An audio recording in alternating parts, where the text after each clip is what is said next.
Discover the Fit Dad Community podcast, where every episode strengthens your journey as a father. Hear from experts, coaches, and real dads on balancing fitness, faith, and family. Gain practical tools for your everyday life. Join us to support your family better and build stronger communities. Fit Dad Community Podcast. Fitness for life, not just the gym.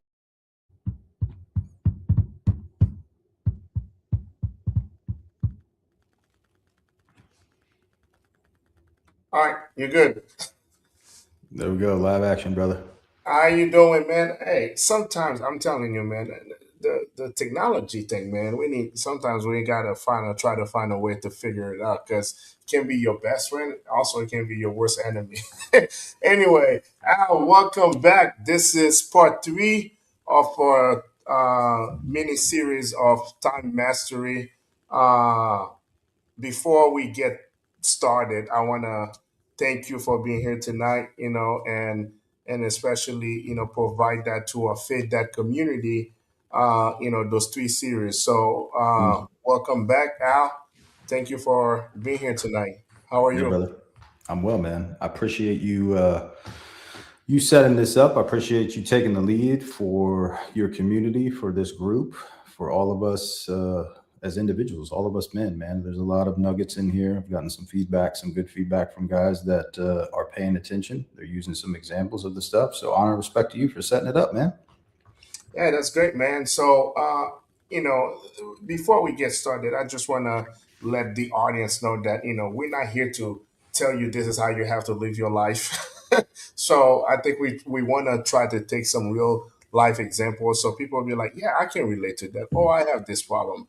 Because the way I started this is, and that's the part that I want to be vulnerable here.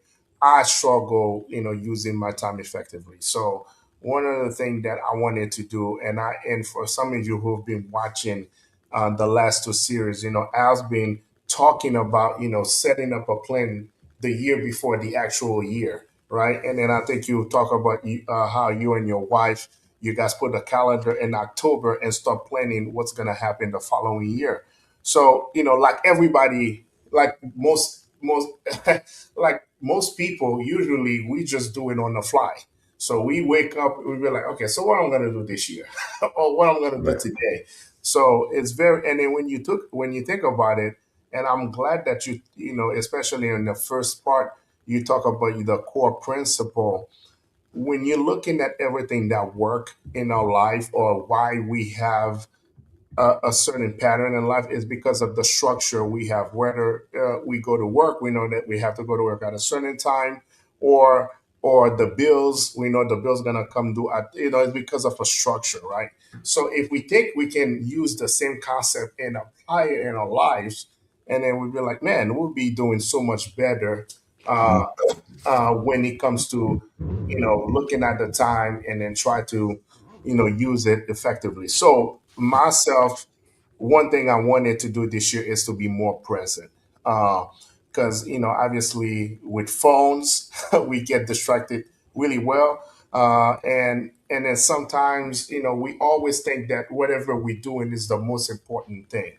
So if I want to kind of go back in the last two parts, the first part you talk about the core principle, and the second part you were very honed in about the schedule, how you train yourself to do the same thing over and over and over and over.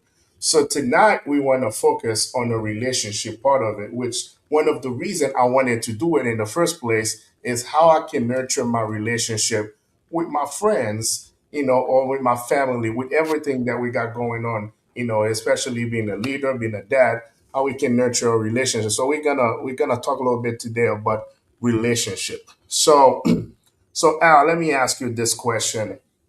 I know you went back, you said that everything started in 2019. Mm. Was it because something that happened in your life from a relationship standpoint that give you the haha moment that tells you that, man, I need to do something different? So Yeah, man. what was your story to kind of look at relationship as Yeah, a it basic? was. So a couple of things. It was. One, basically what you just said. So I'll go forward to go backwards. So what I heard you just say is, hey, I want to be present. I want to understand the relationships and be more present for my family, my kids, my team, what have you. That's your why, or a portion of your why, Yeah. which comes back full circle back into what we talked about initially last week with our systems, and then the core principles to be able to work our systems. And essentially, whether we understand it, recognize it, agree with it or not, everybody with everything has a system.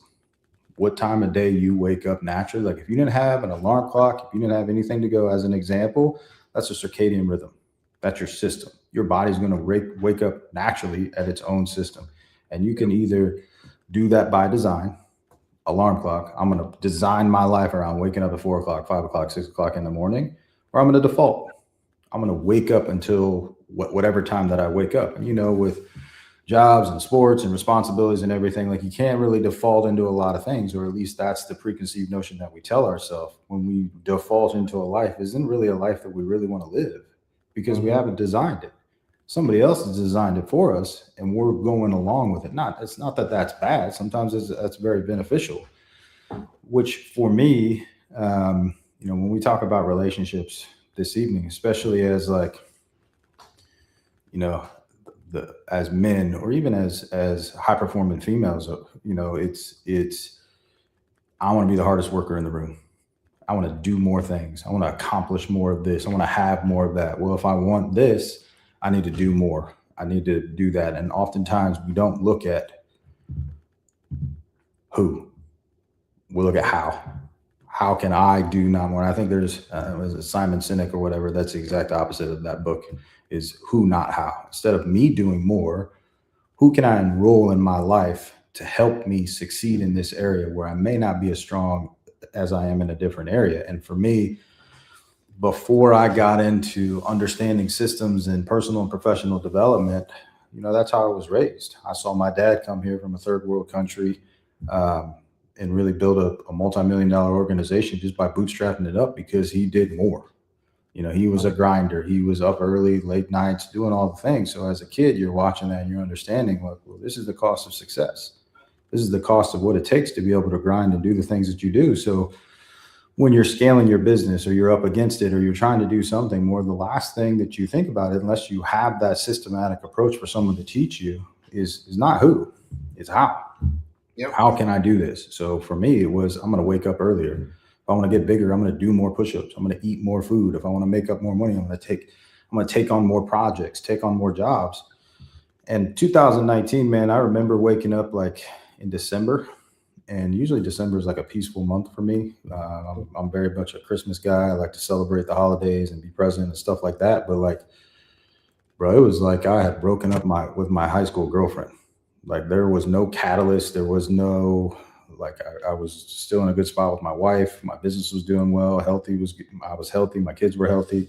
I just couldn't figure out what was going on. So I started, and I'm going to time collapse this for the sake of this recap, that I went into an assessment through a physician, where she kind of asked me like, hey, what's going on? Tell me about some things. And um, I didn't want to just take a pill, and I understand that sometimes you got to take medication to be able to help yourself for whatever reason. And I'm not knocking that, but I want to understand what the root of the cause was, not necessarily treat the fruit of the cause, but the root of the cause. So I remember I was having a conversation with her. I was very animated with my hands at the time and talking with my hands and saying some stuff like that. And she was like, I want you to hold out your hand for a second.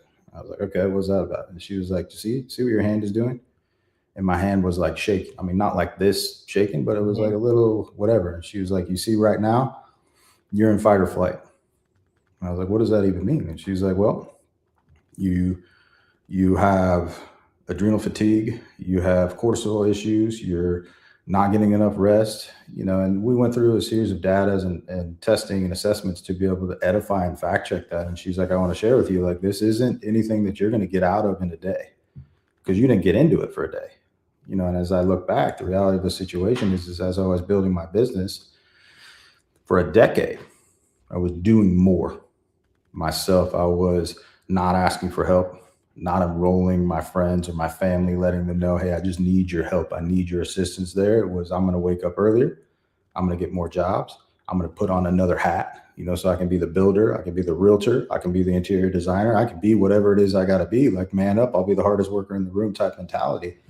Yeah. That was the catalyst for me to be able to say, hey, I need to make some changes, because no matter how much I willed myself into whatever level or theory of success that I had, the reality of the situation, dude, is that's unsustainable. It's when, not if, that you put yourself in a situation and now you don't have a cup that's full. Now your tank is empty. And then what you do. So that was a catalyst for me to start understanding, what are my systems? What is it that I do that I can still work with what I want, get what I want, but enroll other people? And the biggest challenge was, okay, well, now I've assessed it right now. So now I've understood where the problems were to the extent that I knew. But then you get that fear of like, well, if I stop running at this level or this speed or this cadence, like, are all these things that I've built that I want to get for, like, are all these things going to go away? Am I not going to be able to have these things? And then you create that belief system where you're kind of stuck. And now you're going back in a circle of like, well, I have to do this to be able to afford this, to be able to get this, to be able to go on this trip with my wife, or buy this, or have the lifestyle and the quality that you want. And at the end of the day, you don't have exactly what we started off this call with, a strong why. Not that I didn't care about my family, not that I didn't care about my legacy or being present, but it was like, hey, my kids are young. My kids were, so my daughter was like 7, and my youngest son was 2 or 3. So you take advantage of the fact that it's like, all right, I got time. It's only when you start. I mean, my daughter is 16 years old right now, bro. So I know it goes fast, isn't it? yeah, I mean, when we talk about looking at time, I have potentially, until she gets into college, I got 2 spring breaks left. I got 2 Christmas breaks left. I have 2 summer vacations left. I mean, obviously, hopefully, God willing, that I'm going to have an infinite amount of years to be able to invest and spend with her. But eventually, she's going to have her own life with her own family and her own goals and dreams and ambitions that, as parents, we want to pursue. But if you look at right now, if you could count, that you got 2 summers left to where you can be present, omnipresent with your kids. Does work matter? Does going to that job site matter? Does going to that meeting matter? At the end of the day, like, if you had to choose, I'm not saying like we're going to draw a line in the sand and say you can do or. No. Yeah. But for the sake of this conversation, if you had to choose, I either get 2 summers left and I can work that. I get 2 summers left where I can invest with my daughter before she goes off to college. And yes, she'll be back from college, but she's going to want to work. She's going to want to do things with her family. And I'm still going to be able to get time with her, but not as much. Now you're looking through a different lens. Now that paradigm shift is like, yeah, I still care about work. I still care about these nice things. I still care about all of that. But if your priorities are straight, and who am I to tell you what your priorities are, right? If you understand your why, now the conversation becomes, wait a minute, what am I doing all of this for? Because the clock is ticking and now I'm in the 4th quarter. I've got to be able to be present here, and I don't have a system to do that. And that was a catalyst for my change in 19. No, you know what you're saying is, I can relate to that. So I look at myself, for some of you watching, watching us right now, probably some people say, man, where did he get the accent from? So I grew up in Haiti, and right after high school, I left, and then I came here, and and my family, we are very close family.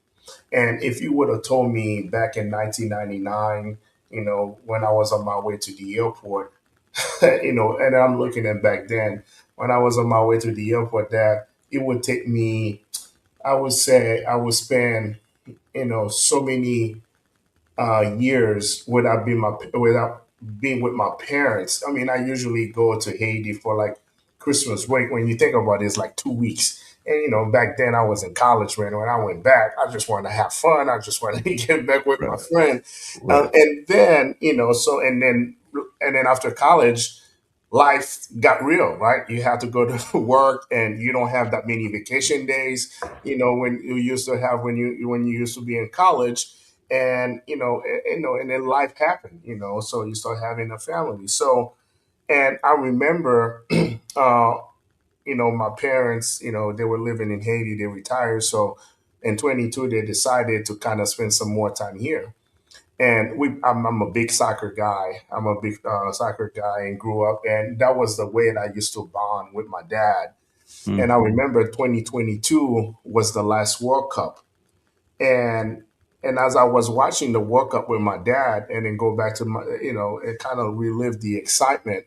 And I was like, man, the last time I watched a World Cup with my dad was 1998.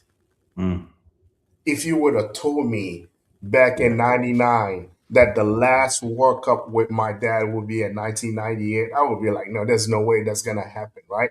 So yeah, that was the last time I watched a World Cup with my dad, and and I was just like, wow. So to some point, I feel blessed because not a lot of people have that opportunity to, after so many years, get that moment.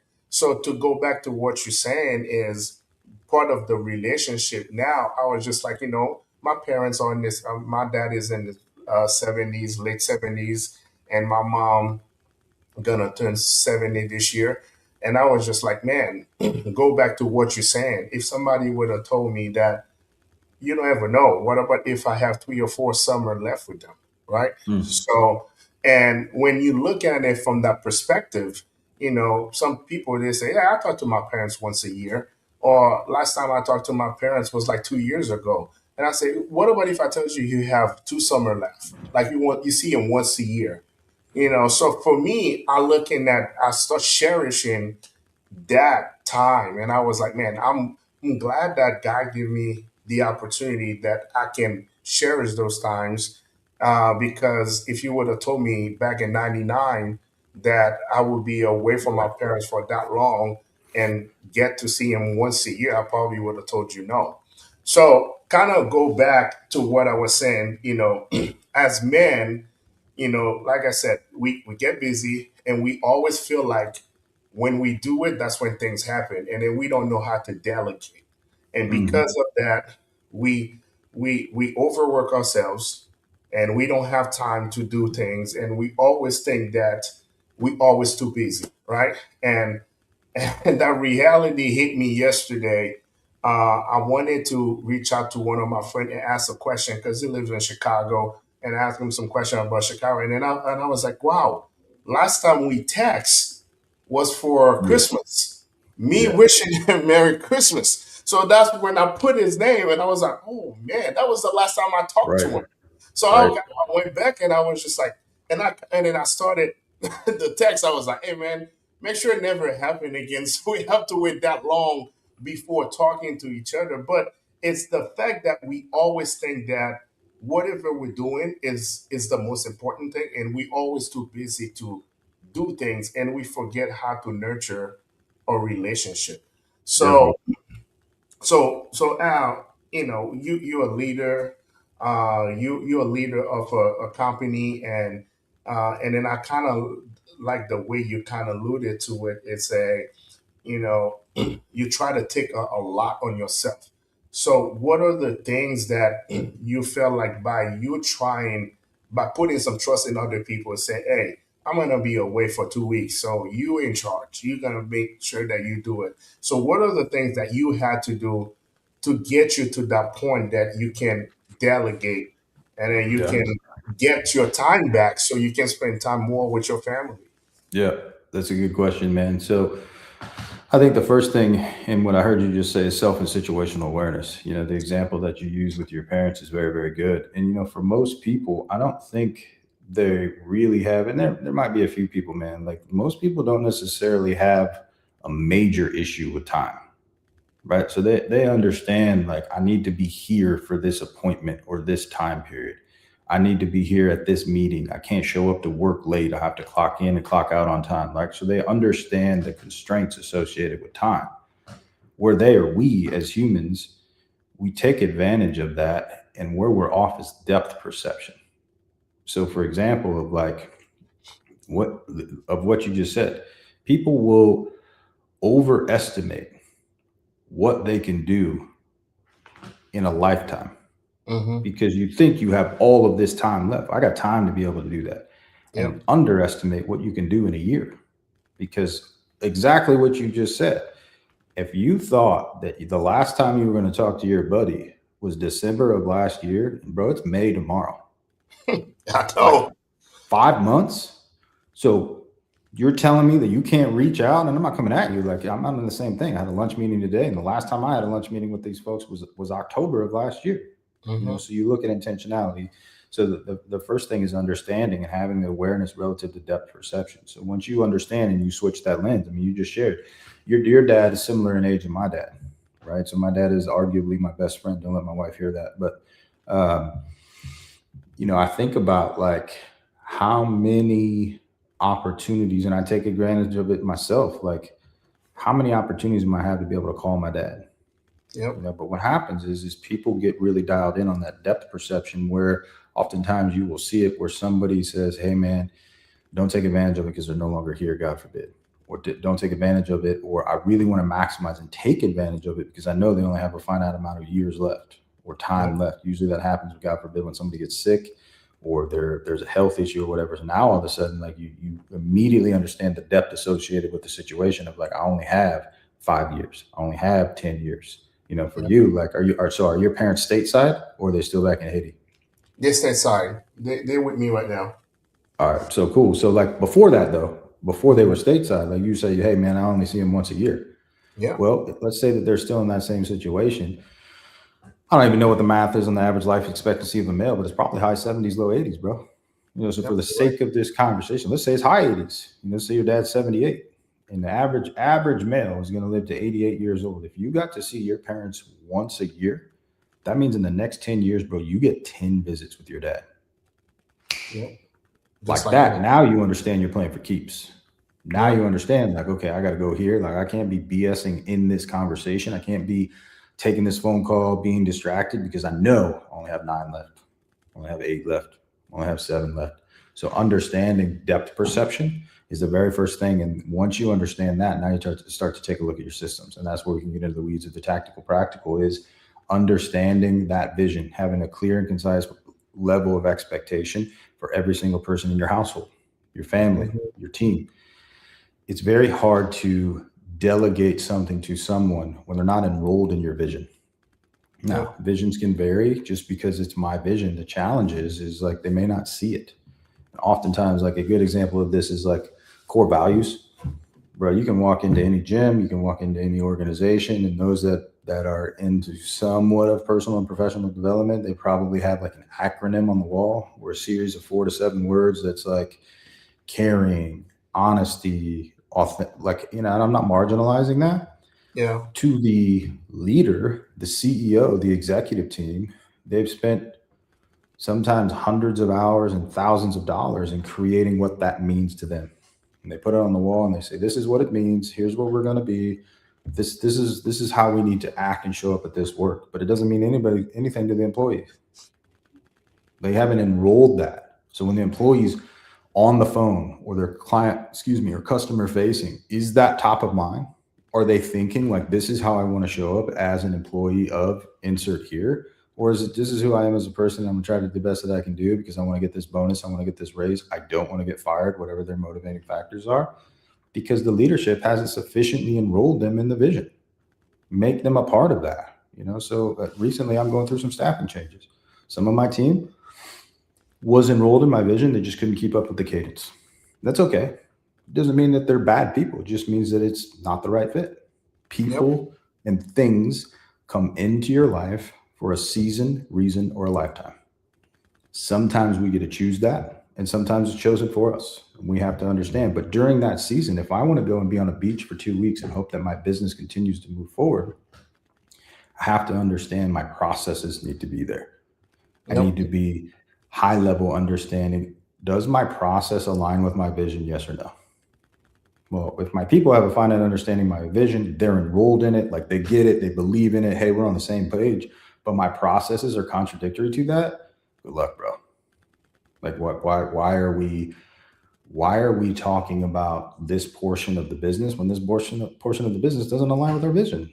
Like it's contradictory to our core values that are on the wall. It's contradictory to our vision. It's contradictory to our goals. and then the next piece after processes is people. So I can have the greatest processes in the world, but if my people, like I just shared, like maybe they're burnout, maybe they don't understand the vision, maybe they misaligned with the vision, maybe they just don't straight up like the vision. That's okay, but you Mhm. got the right people in the places on the bus, or you're putting yourself in a position where you can't do that. So again, not to make this cliche, but three things for the audience to remember is purpose. That's your vision. What is my purpose? What's my legacy? What's my why? Why am I doing this? Like what's the reason? It's got to be more than transactional. It's got to be transitional. Like, why do I want to make this amount of money? I can make this amount of money doing something else. Why do I want to choose to do this? Yeah. Now I understand why. How? Processes. Okay, this is how we're going to do it. This is how we optimize our time. This is exactly what it is that I want to do. And then you get into the weeds and you get finite. Hey, I don't want you to text message a client. I want you to use our platform so you can protect your time. We can establish boundaries and we can optimize and do that. Okay, now we know how. Who? That's our people. Process, purpose, process, personnel. Oh, I love it. So one of the things that I'm glad that you brought it up, the word burnout, and that's Mm, and I don't want to say it's a man issue. It's everybody. So for people watching us right now, it's not only for men or dads. It's for anybody that can that can learn from it or can relate to it. So burnout is real, right? A lot of I've had times when I felt burned out. Like I was like, man, I'm doing all this, and it's just like you're doing the same thing, and expect different results. So you back in the insanity cycle, and right. you be like, man, I'm doing all this, and I don't see anything. It's always the same. I have to deal with the same stuff, and nothing's getting better. And sometimes you feel like especially in certain job, like you've done the job for so long, and you'll be like, man, I'm ready for another challenge, Mm. and I want to do something different. And that's something that we see a lot in especially adults. It's the burnout phase. So if you have I know the last episode, the last part, you talk about the me factor, how you Mm. take care of the me so people can get the best version of your me, right? So, Right. and I know you kind of talk about, stay in your truck and, kind of husa something, Mm. right? Just Right. kind of go to the moment. So, I mean, you work with a lot of people, and then and then also you have other people that bring and talk to you. So how do you see men deal with, or anybody deal with, the burnout phase? Yeah, man, I think that's What are across the the board. signs? What are the signs that you see? You feel like, oh man, this person is going through a burnout phase. Well, candidly, man, sometimes we don't get to see signs. It is uh people are very good at hiding that because they don't want to appear as though they're navigating from a position of weakness. Maybe Yep. it's a fear-based mindset where someone's like, man, if I show them that I'm struggling, like I might get fired. If I show them that I'm struggling, like they may not think that I'm capable of doing this, and my pride and my ego doesn't want them to think that. So like I gotta show up in a certain way. I'm afraid to ask for help because I don't want them to think that I'm negotiating for a position of weakness. That's why you hear like, especially in construction, obviously in my field, like this is a very challenging career. The stressors are exponentially out there. I mean, you're navigating, and I want to say greater, almost a greater than a lot of other careers, but I think like the data shows it's like top three or top five career paths where guys will commit suicide because of the pressures of life. I mean, and I think it comes back to understanding like, yeah, there's tells that you can see with people if they allow you, right? Are they showing up in a way where they're just, it's like Groundhog's Day for them. Like they're Mhm. just going through the motions. Like there's no animation, there's no excitement, there's no like they just kind of show up and you're like, man, that might be that person's personality, but like they're just going through things and it's like they're not really being real with me and maybe even themselves. I think there's oftentimes again, often tells where people like performance metrics aren't getting met. I mean, candidly, for me, one of the things was I've been weight training my entire life. So like I would convince myself it doesn't matter if I'm tired. Yeah, I had a stressful day yesterday, but every day in this career path is typically stressful. So like, suck it up, bro. Like, you could do better. Like, whatever the self-talk is that we talking candidly. My self-talk, 7-8 years ago, dude, wasn't very positive. It's kind of like that locker room talk that you learn kind of growing up, like, do more, you can do it, like, calling yourself four-letter names to try to motivate yourself. And I know a lot of guys that have done that, but if you get to the point where you can't fake that funk, and I say that for me, like, I found my first catalyst wasn't the realization. Like, I would love to sit here, dude, and just tell you, bro, I had this aha moment and everything was like, oh man, I'm really stressed and I should probably go talk to somebody about it. Nope. It was my weights in the weight room where they used to be. Like, my bench press was not where, and I know that sounds really first world, but that was like my initial tell. My mind was stressed, but I was able, by the grace of God, to motivate and will myself there. But the cortisol, the adrenal upside down, the fatigues, the caloric intake, the blood sugar spike, the insulin spike, all of those things, as I have gotten older and the stress continued to come, didn't afford me the ability to lift. And my ego, if I'm going to be really real, my ego at the time was like, what is going on? Like, how do I do that? So there are tells. A lot of guys will have an addiction. If we're going to be really real, drugs, alcohol, porn, where guys will go and it's something that takes their mind off of it. A lot of guys that I talk about in my coaching groups are, you break through that barrier where they're comfortable enough to establish and rapport. They're looking for that dopamine hit. They're looking for that serotonin spike of like, I'm not getting this from the wins that I had at work anymore. I'm not getting this from the accolades. Like, I just can't get that anymore. So I'm going to turn to some sort of substance to get that for 30 seconds, 3 minutes, 5 minutes, whatever that is, to be able to know. And then you're constantly chasing that. The next thing that like, it's a very dangerous situation. You see it all the times in sports. Yep. Kids now, like, I mean, with Mateo, like, the same thing. Like, but when we were growing up, yeah, you had to grind, you had to put in your work, but it was not atypical for you to be a multi-sport athlete. And I'm not saying that is still not available now, but you look at kids that are 3rd and 4th grade, like AAU teams all summer long, then they start to play for their school teams, and then they got tournaments and things of that nature. And the next thing you know, like, this sporting career becomes a full-time job. So how do you keep a 13-year-old from getting burnt out by the time he's 23 in a sport, or 7 now from doing that? So when we talk about burnouts, like, it's understanding, like, what are those things that are the driver, and that comes down to understanding how to protect your yes.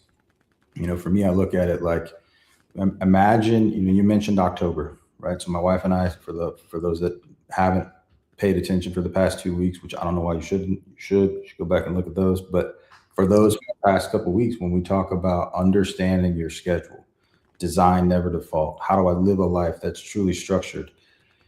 If you have a 5-gallon bucket, right, and we've got all these things that have to go into the bucket. If you fill the bucket up full of sand and little rocks and dirt and things of that nature, this bucket is full.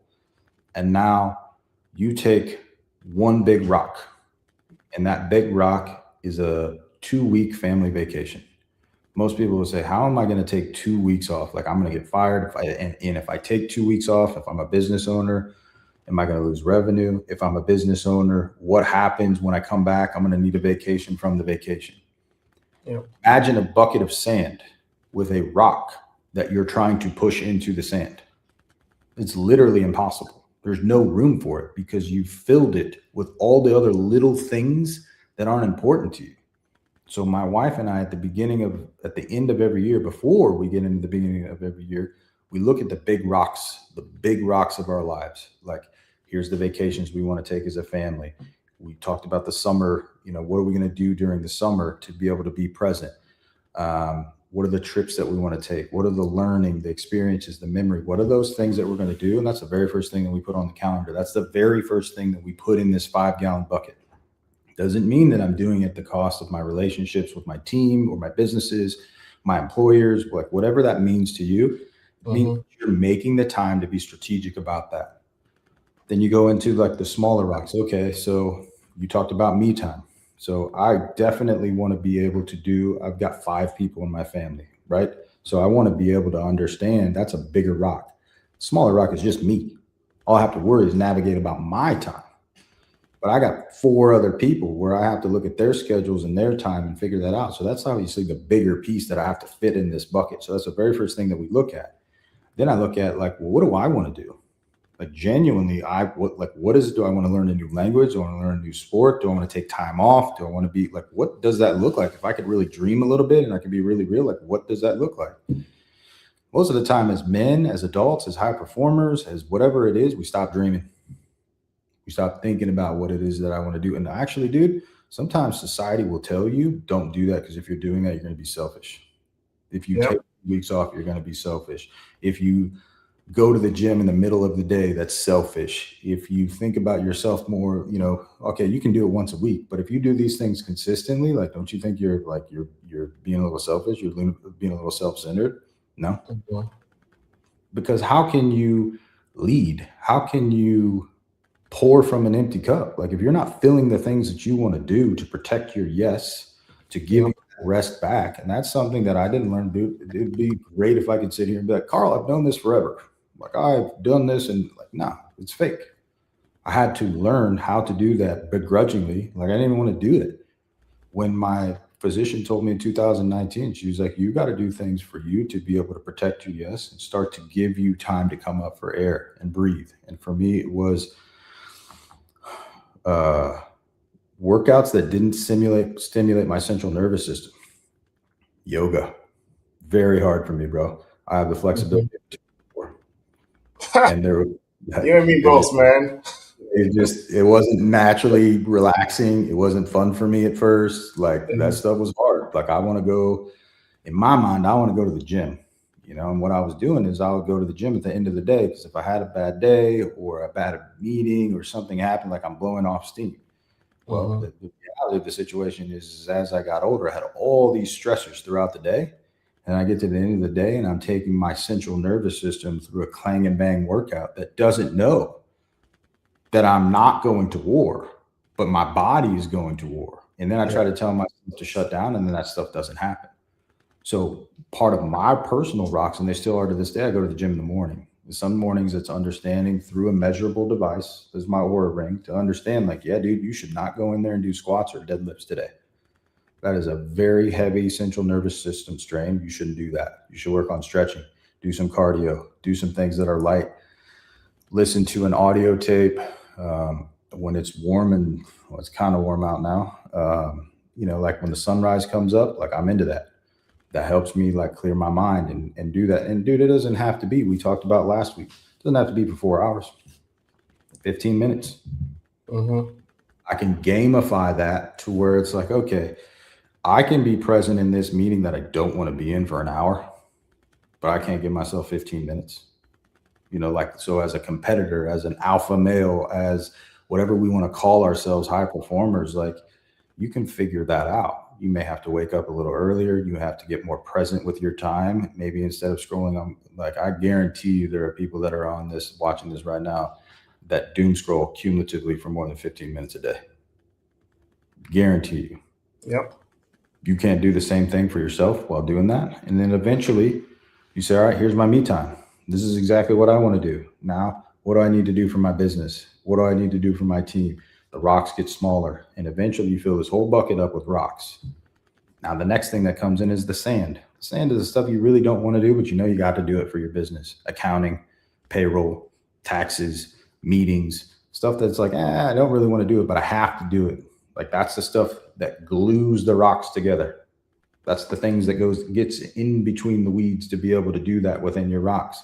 But if I put the sand in first, going back to the analogy, the stuff that we really didn't want to do, I'm never getting my rocks in there because I've filled my bucket already with stuff I don't want to do or I have to do because I want to be able to have these things or I want my children to have these things. For a lot of us, it's not self-centered. It's not the things that we want to do.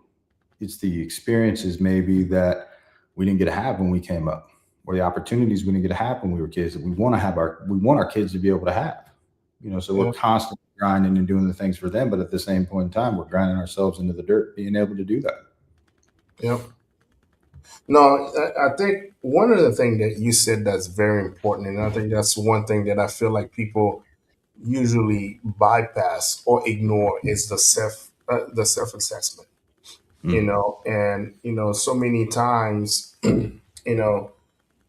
know, it's easy to point out things, but it's hard. It's like Michael Jackson is the man in the mirror. It's hard to look at Mm. the man in the mirror and say, all right, what do I need to do different to change Right. that? So, and then because of that, I feel like we tend to spend time in things that don't matter, and then we just waste our time. So, perfect example, you at work, and then you see a couple people standing around, and they're not doing anything, and they spend more time focusing on telling everybody how bad things are instead of saying that, hey, what can we do together to make this better?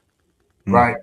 How can we use our energy or our time in something like everybody else can benefit from it? Right?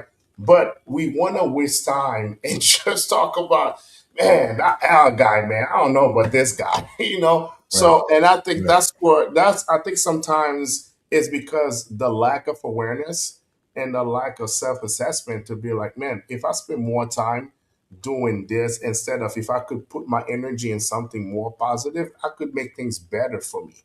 Right. And another thing that you mentioned that's very important was, there's a cliche was like people were very proud to say that, hey, I spend the entire year, I barely take any vacation. I never Mm. take any time to myself. And a lot of people look like that was a badge of honor, right? Right. Right. That's what characterized you as a good work ethic, right? But when you think about it, yeah, you can go the whole year without taking any vacation, or you take 2 days of vacation. But what about your performance? Are you the best Mm. performer? Are we getting the best out of you just because you're here at work all the time? You might want to be at work all the time because other things that you don't do well from Right. other places. So work is your refuge, right? So, but I think you said it right. It's sometimes the pressure of society, and then we try to conform to that Mm. pressure, and then sometimes we don't know how to prioritize things, right? And and I want people to know that not because of dad, because you're a dad of your family, it doesn't mean that you have to put all your time to your family. You have to have the time for yourself, so you Yeah. can take care of yourself, so your family can have the best version of yourself, right? Mm. So, and I think that sometimes we get caught up in what society want us to do, and then it's hard for us to prioritize how we things that will be make us more valuable, Yeah. you know. Yeah, bro. So, No, that's good, man. I think you said it like situational and self awareness is very challenging, and for some people, it's very scary because they understand like, hey, if this is revealed about me or I recognize about this, like now I have to do something about it, and I don't want to. Like I'm yeah, gonna sweep it under the rug like a house inspection. Like you're gonna buy a house, like here's an inspection. Well, the inspection now reveals that here's a problem. Well, now you have to make a choice. Are you going to work on, not necessarily fix, but work on the problem? Nah, do it next year. Nah, do it. And that comes back to the depth perception. You don't know that that's going to be there next year. You don't know that you're going to have the opportunity to do that. I think the other piece is to that piece is understanding the difference between spending and investing time. yeah, If I'm spending time, like I'm out here, I feel like exactly what you said, bro, which is spot on. And there was elements of my life in my come up, like that was my badge of honor. Like you're not going to outwork me. I'm going to be the hardest worker in the room, and I would prove that to myself and people time and time again. Like, okay, you put in a 16-hour day, but at what cost? That's great. And you're ninja level at working, but wouldn't it be ninja level if you, I don't know why I keep using parentheses in there like that, but like, wouldn't it be,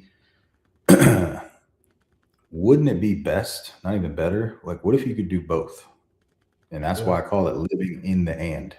So not going to say anybody can live in the or. It takes a certain mindset, gumption, testicular fortitude, grit to be able to do stuff that you don't want to do and grind. And everybody has a season that you're like, man, this is what I got to do to grow. Okay. But what if you could do that and sustain it and be a great husband and a great father and a great leader? Everybody has the same 24 hours. Are you spending time within that 24 hours? Or are you investing your time to be able to grow yourself, grow your business, grow your team, figuring yourself out? Now, what are your systems that help you to do that? Yeah, Yeah. you're right on with that, dude. So let me ask you a question now. I mean, I think that for you know so people like us, we are blessed and fortunate to have great people around us, and I think because of that, we have access to resources when we can do Mm, certain things, or we can talk to people. It's just like having access to you. So that's why people watching us, I mean, I know Al in the last episode, he said you can get a hold of him, and when you go to your Instagram, you send a DM to him, and he's go straight to him, even though it's under his business, but it goes straight to him. So please go back to our YouTube channel and look in that and subscribe and like it and whatever you want to do on Facebook, and then kind of get to the nuggets that Al dropped the last 2 weeks. But to go back to what I'm saying, do you feel like people always say that people are the product of the environment? mm, That's a say.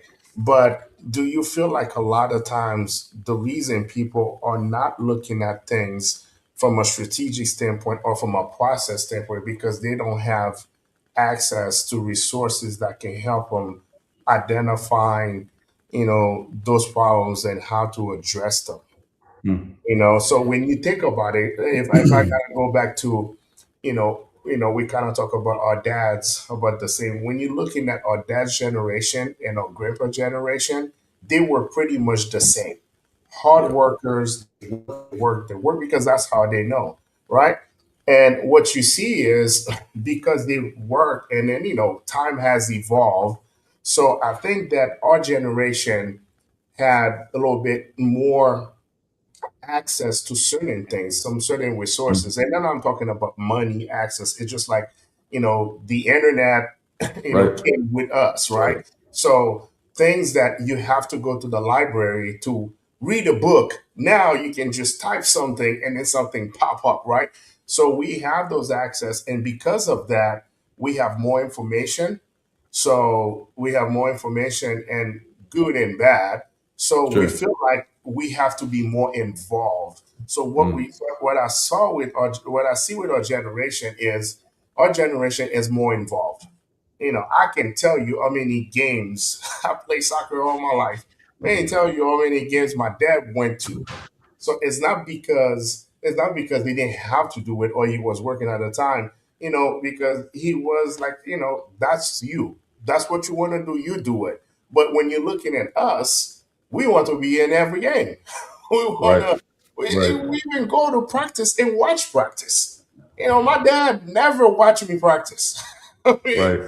Right. but those are the things that we do now. And like I said, the world has evolved. It's not the same world that our parents had. Things are a little bit more different now. Back in the days, it was okay to ride with someone to go to practice. Now our Mm, parents are right. taking us to practice. So to kind of go back to what I'm going to try to say, do you feel like, why some people struggle is because of lack of access and lack of resources. So they don't know how to, looking at things from a different perspective to help them. I think it's a good point, and it's presumptuous of me to say yes or no, right? I think that there's probably some of that, but I think I would err the exact opposite, bro. I think I think people have too much access, and because of that, they take it for granted. Like you Yeah. just said, you have access to community, you have access to the internet, you have access to technology. I mean, at any point in time, as long as you have access to the internet, bro, you can essentially chat GPT or Google search anything that you wanted to be able to figure out. Now, it may take you time. You may have to learn the skills to apply it, but they have too much access. So then the conversation becomes like, well, what do I do? I want to have all of these things. I want to be all of these things. And now you're putting yourself in a position where you're spread entirely too thin, which then gets us back into that burnout conversation. You know, so we go back to productive environment. Like that was a trigger point for me, right? So we've chatted about this a little bit before, but like, you know, my mom, and I understand her intentions, and I love her for that, and I respect it. And I understand what she was saying, but she would always say, you know, don't become a product of your environment. You know, the rule of thumb growing up is like, if you got 5 people that are drinking and you're hanging around with them, you're going to be the 6th. If you got 5 people that don't care about their schools and you're hanging around with them, there's a good chance that you're going to be the 6th. Where I have flipped that on its head, the same conversations that I have with my children in my household, is create the product of the environment that you want to be a product of. Yeah. Put yourself in a position where you are surrounding yourself with people that are ready, willing, and able to have growth, not fixed mindsets. They're open, they're doing things of that nature. And a great example of that, dude, is the thermostat and the thermometer. A thermometer's sole job is to read the room. Not good, bad, or indifferent, depending on the situation you want. But like, they're taking the temperature. They can't raise the temperature. They can't lower the temperature. Yep. They are becoming a product of their environment. If it's hot, they're going to get hot. If it's cold, it's going to get cold. A thermostat, however, creates the environment. Now you're raising the temperature. You're lowering the temperature. And that's the thing that I teach my children. I don't teach my children what to think. I mean, in some instances, like, hey, we're not going to do these things, but I teach them how to think. What is it that you need to look at? How do we look at time differently? How do we look at money differently? How do we look at your effort differently? And again, that goes back into access. So if we're in a position where we have too much access, like, dude, how can we, let alone children, like, how can you think? And every day, like, you get emails that are coming in, text messages that are coming in, phone calls that are coming in. Your mind is thinking about 1,000 things. Your dad's generation, my dad's generation, the generation before them didn't have that much access. Yep. They had more time than they had access. They had time to be bored. When you're bored, and I'm not talking when they're out grinding, I'm talking when you're a kid. Same thing with our kids now, before phones, before sports, before that, like, they're coloring, they're exploring, they're learning to like get better at what it is, figuring out what it is that they want to do because they're bored. Right now, very few people are bored because there's access. I mean, dude, if you go into, like, I watch this all the time, bro, and I'm not judging. Like, if you go to get coffee and you're standing in line and there's a long line for something, most people are not standing there just quietly thinking. Most people are not standing there having a conversation. They're standing there with their head down, scrolling through their phone. Yep. They want that constant dopamine hit, that constant information suck, that constant access to whatever it is, under the guise of, some of it is like, I want to be efficient. And I used to be that guy as well. Like, I don't want to waste time. I'm not spending time. I'm not going to be that guy that's spending time. I'm investing my time. I'm learning something new. But at the same point in time, like, how can you learn something new? It's like going to the gym every single day, like, and never giving your body time to rest. Going to grind every single day and never giving your brain time to rest. And then you try to figure out, like, well, if I'm cramming for this test at the end of a semester and I'm trying to get all this information of 16 weeks worth of work in 16 hours, like, how am I going to be able to retain all of that? Because my brain is just on overload. It's the same thing that we navigate in our day to day. That's why we have boundaries. That's why I protect that. Yes, I'm not going to put myself in a situation. You mentioned it earlier, dude. Yeah, bro, you just sit in your truck and you woosah. Yeah. Because I'm downloading that information and I'm processing the feelings, I'm processing the emotions, I'm processing the conversation. Did I really show up in that conversation? Was I really real and raw, or was I like faking the funk a little bit? What was something that I could do better before I go into the next meeting, before I prep for the next whatever it is that I need to do? I try to restrict my access from going on to the next point. Now, the reality of the situation is sometimes you can't. You go back to back to back, but that's a systems thing. Now, I like to put, again, we can get in the weeds of this. I like to make my meetings at 15s and 45s. The reality of the situation is I can't always do that. But for most of the meetings that I'm in, bro, I can probably get the point across to hear their position if we're prepped in advance. most meetings can be condensed into 15 minutes. I agree with you. So if I'm 9:15 to 9:30, I give myself 15 minutes to download, to process. Now 15 minutes later, 9:45 to 10, I give myself a 15-minute meeting. And now granted, there's got subtleties and maybe I haven't seen this person and I want to invest more time in relationship or whatever that is. But if we get to the nuts and bolts of it and we talk about here's the problem, here's the solution, here's what we're doing to game plan going forward, most of those things, and I'm not going to draw a hard line, most of it can get done in 15 minutes. No, you're right. I mean, when you think about it, when you have a group of people and then you're in a meeting, you talk about the problem and the solution and probably in the first 15 to 20 minutes, right? And then after that, everybody just go off tangent and then they start thinking. And then that's why you Right. got to, all right, let's go back to why we here, right? So go back to what you said is the why. Mm, A lot of times I think that's where we lose track. We feel like we have to, you know, talk about everything in one time. mm, And then we forget why we're here, why we call this meeting in the first place, right? What mm. was the purpose of this meeting? And then we thought this meeting was supposed to go over budget, and next thing you know, we start talking about this person is not performing when it has Right. nothing to do with the budget, right? And I think sometimes that's where we get caught up. We start focusing on the wrong thing, and then because of that, and then at the end of the day, at the end of the meeting, and we all arguing, man, that was a waste of time.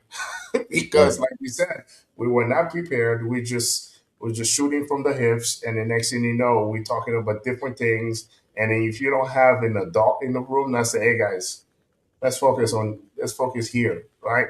Mm. That's what we need to do. 100%, So man. yeah, so one thing I would say, Al, and first of all, I enjoyed the last 3 weeks, man. It's been Likewise, brother. enjoyable. And I hope people, because like I said, we're not here to try to tell people this is the perfect recipe in order to do this, Yeah. right? We're just talking from our own experience, and like I said earlier today, the reason we wanted to put this class together because personally, that's one of the things I struggle with.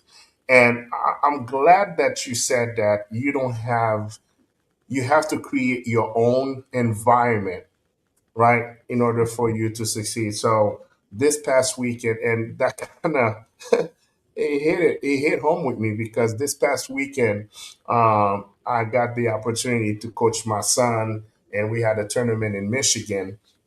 It was so much fun. The boys did really well. So shout out to those boys. Like Beautiful.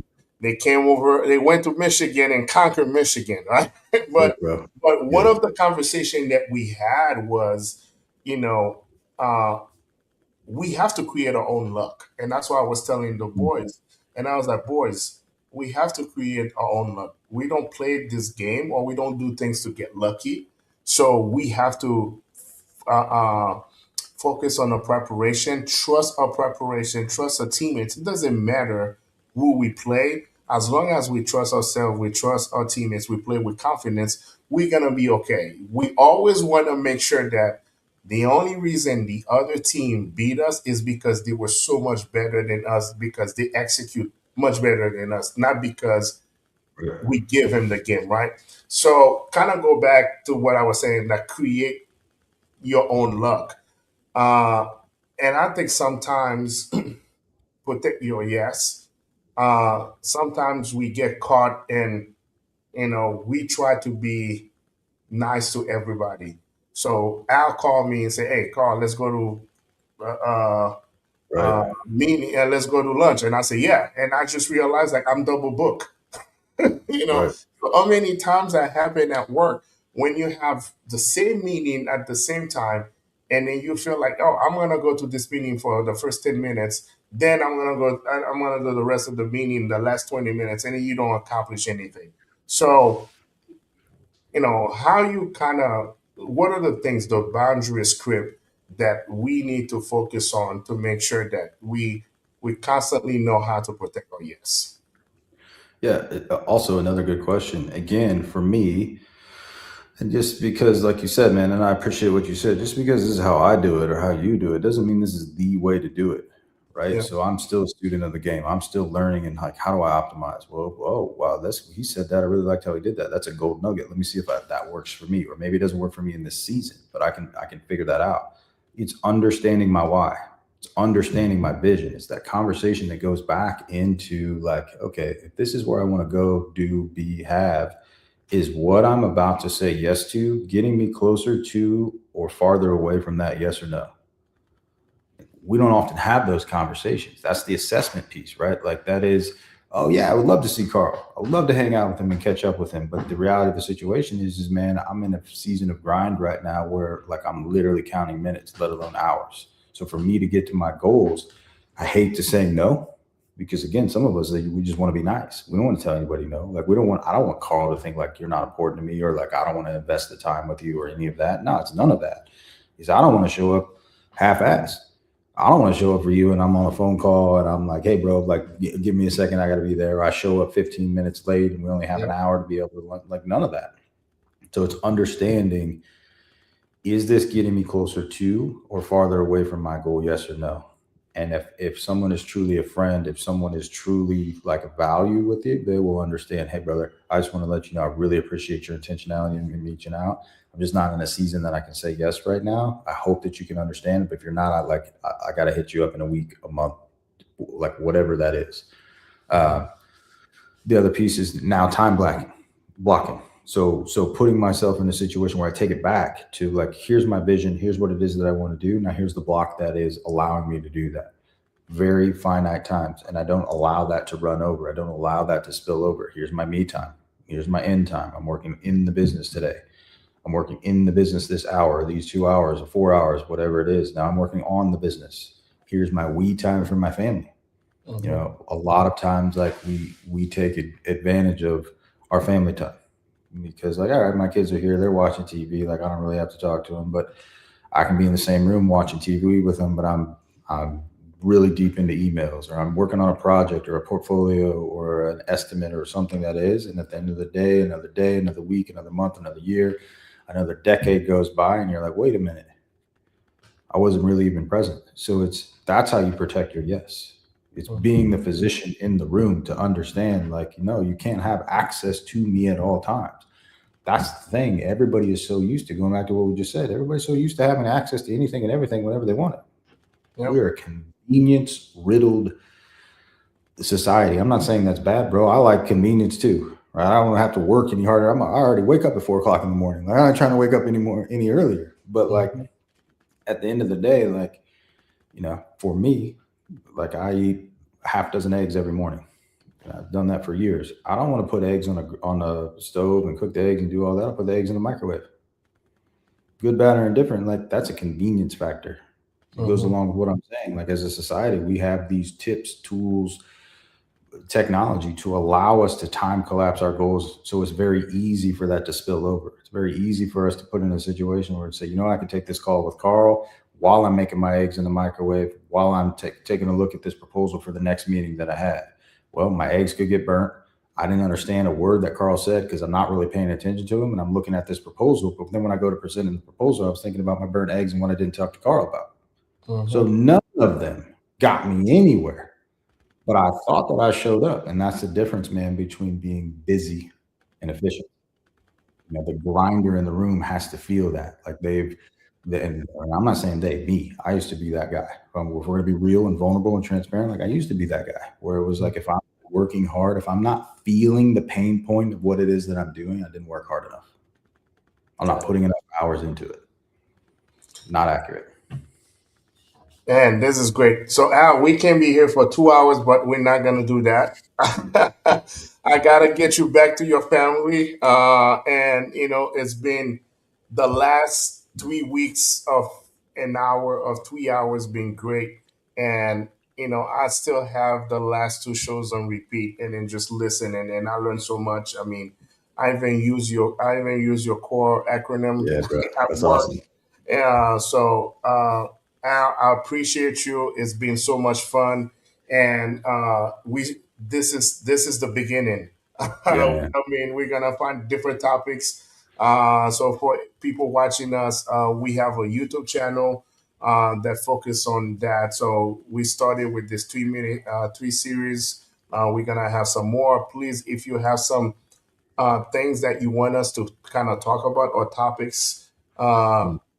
you want us to discuss, again, we don't have the answers. We will be talking about it and see how we can get better. So I learned so much in the last 3 weeks from Al, and then it's been so much fun. So Al, I appreciate you. Any words of wisdom before we conclude um, this last part? Oh man, where do we start with that? I think, and it sounds really cliche, but it's something we talk about with my family all the time. Like, do what you said you were going to do long before it gets hard. That's a separator. So understanding like your commitment, but to understand your commitment, you got to understand what you're committing to. Like, why are you committing to that? And it's part of that is principles, part of that's systems and tricks and things of that nature. But if you can, especially now, dude, today's society where everything, like I just said, is a convenience factor. If you do what you say you're going to do, you don't really have to be the biggest, fastest, smartest, or stronger, because most people don't do that. They'll find a reason to say, hey, this isn't for me anymore. I'm not going to do that. And that's fine. But if you can commit and negotiate your life and navigate your life based on your commitments and not how you feel, that's a separator. Well said, man. Love it. Yeah, Anyway, brother. thank you guys. This show will be on YouTube. Please check out our channel. And also, if you want to get a hold of Al, he's on also on Instagram. Reach out to him, and he will give you all this advice in person. You got it, man. All right, man. Al, thank you so much, man. It's been fun. So can't wait for another class, man. Appreciate You you. got it. Keep it going, brother. All All right, right. my man. All right. See you. Discover the Fit Dad Community Podcast, where every episode strengthens your journey as a father. Hear from experts, coaches, and real dads on balancing fitness, faith, and family. Gain practical tools for your everyday life. Join us to support your family better and build stronger communities. Fit Dad Community Podcast. Fitness for life, not just the gym.